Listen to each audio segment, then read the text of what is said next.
Municipal committee Farooqabad की मुबैना गफलत लापरवाही ने शहर को कचरा कुंडी में तब्दील कर दिया। अमला सफाई ने शहर को लावारस छोड़ दिया। शहर की खूबसूरती मांद पड़ गई। शहर के मेन चौकों, चौराहों, शाहराहों और मोहल्लों में गंदगी के ढेर लग गए। शहरी कूड़ा करकट से उठने वाले तफुन से परेशान हैं। इलाका मकीन सरापा एहतजाज बन गए। मजीद जानते हैं राना वसीम असलम की इस रिपोर्ट में।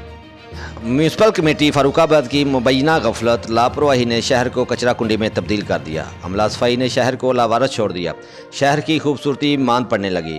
शहर के मेन चौकों, चौराहों, शाहराहों और मोहल्लों में गंदगी के ढेर लग गए। शहरी सरापा एहतजाज बन गए। ਜਾਂਦੇ ਨੇ ਖਰਚਾ ਵੀ ਲੈ ਲੂ ਜਾਂਦੇ ਨੇ ਫਿਰ ਵੀ ਨਹੀਂ ਆਉਂਦੇ ਹੈਗੇ। ਆਲਾ ਹਕਾਮ ਨੂੰ ਅਪੀਲ ਕਰਦੇ ਆ ਕਿ ਸਾਡੇ ਮਹੱਲੇ ਦੀ ਸਫਾਈ ਕਰਾਈ ਜਾਏ, ਸਾਫ ਸੁਥਰਾ ਮਹੱਲਾ ਜਿਹੜਾ ਹੋ ਜਾਏ। ਗੁਜ਼ਾਰਿਸ਼ ਭਾਈ ਜੀ ਮੇਰੀ ਤੁਹਾਡੇ ਗਏ ਆ, ਤੁਸੀਂ ਮੀਡੀਆ ਦੇ ਜਵਾਨ ਹੋ। ਸਾਡੇ ਮਹੱਲੇ 'ਚ ਨਾ ਕੋਈ ਬਲਦੀਆ ਦਾ ਬੰਦਾ ਹੁੰਦਾ ਹੈ, ਨਾ ਇਸ ਪਲਾਟ ਦਾ ਕੋਈ ਬੰਦੋਬਸਤ ਕਰਦਾ ਹੈ, ਨਾ ਇਸ ਪਲਾਟ ਨੂੰ ਕਿਸੇ ਨੇ ਆਖਿਆ ਅੱਜ ਤੇ ਵੀ ਦੁਬਾਰਾ ਗੰਦ ਪਿਆ ਤੈਨੂੰ ਚੁਕਾ ਦਈਏ। कोई महल्ले की सफाई करनी आउंदा, कोई नालियां साफ नहीं करना आउंदे। नई मशीनरी, दर्जनों सैनिटरी वर्कर्स, वसाइल होने के बावजूद म्यूनिसिपल कमेटी के अफसरान शहर को साफ रखने में नाकाम दिखाई दे रहे हैं।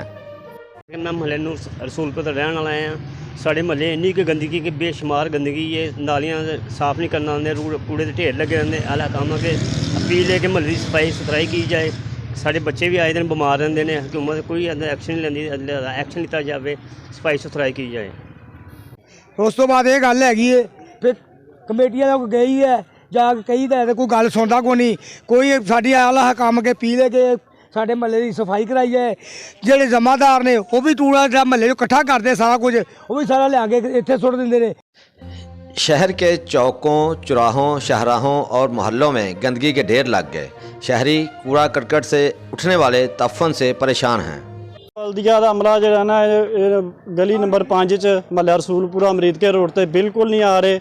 तो जे आते ने कुछ 6 महीने बाद पैसे दे के इन्होंने लियाईदा तो माड़ा मोटा गंद कढ़ के चले जाते हैं। जे कढ़ते हैं तो चुकते नहीं, वो दोबारा फिर उस तरह नालियां दे विच उस तरह पिया रहिंदा गंद।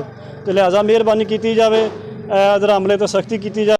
इलाका मकीनों ने वज़ीर आला पंजाब, कमिश्नर लाहौर डिवीज़न और डिप्टी कमिश्नर शेखुपुरा से अपील की है कि इन नाअहल अफसरान की बजाय फ़र्जशनास अमला तैनात किया जाए ताकि शहर के मसाइल हल हो सकें।